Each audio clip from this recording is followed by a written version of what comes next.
అందరికీ నమస్కారం అండి. శ్రీదేవి గుమ్మడి ఛానల్కి స్వాగతం. ఎలా ఉన్నారండి? ఈరోజు నేను ఎటువంటి పప్పులు నానబెట్టకుండా అప్పటికప్పుడు ఈ ఊతప్పాలను ఎలా చేయాలో ఈ వీడియోలో చూపిస్తున్నానండి. ఎక్కువ నూనె అవసరం లేకుండా ఎంతో టేస్టీగా ఉండే ఈ ఊతప్పాల ప్రాసెస్ ఎలాగో మన వీడియోలోకి వెళ్ళి చూద్దాం పదండి. ముందుగా బౌల్లో కప్పు బొంబాయి రవ్వ, కప్పు వరిపిండి, 1 స్పూన్ సాల్ట్, కప్పు మజ్జిగ వేసి కొంచెం కొంచెం నీళ్లు పోసుకుంటూ ఇలా ఇడ్లీ పిండిలా కలుపుకోవాలి.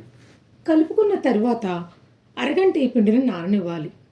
అరగంట తర్వాత దీనిలో 1 కప్పు క్యారెట్ తురుము, అరకప్పు ముల్లంగి తురుము, అరకప్పు చిన్నగా తరిగిన ఉల్లిపాయ ముక్కలు, అరకప్పు క్యాప్సికమ్ ముక్కలు, 1/2 టీ స్పూన్ పసుపు, 1 స్పూన్ జీలకర్ర, చిన్నగా కట్ చేసిన 3 పచ్చిమిర్చి ముక్కలు, కొత్తిమీర వేసి మంచిగా కలుపుకోవాలి.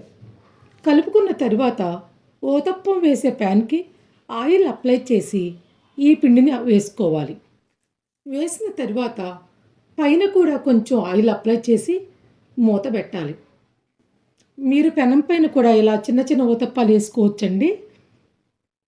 ఒకవైపు కాలిన తర్వాత రెండో వైపుకు తిప్పుకోవాలి. రెండో వైపు కూడా కాలిన తర్వాత ఒక ప్లేట్లోకి తీసుకోవాలి. మీకు ఎన్ని కావాలంటే అన్ని ఇలాగే వేసుకోవచ్చండి. ఇప్పుడు పెనంపై వేసి చూపిస్తానండి.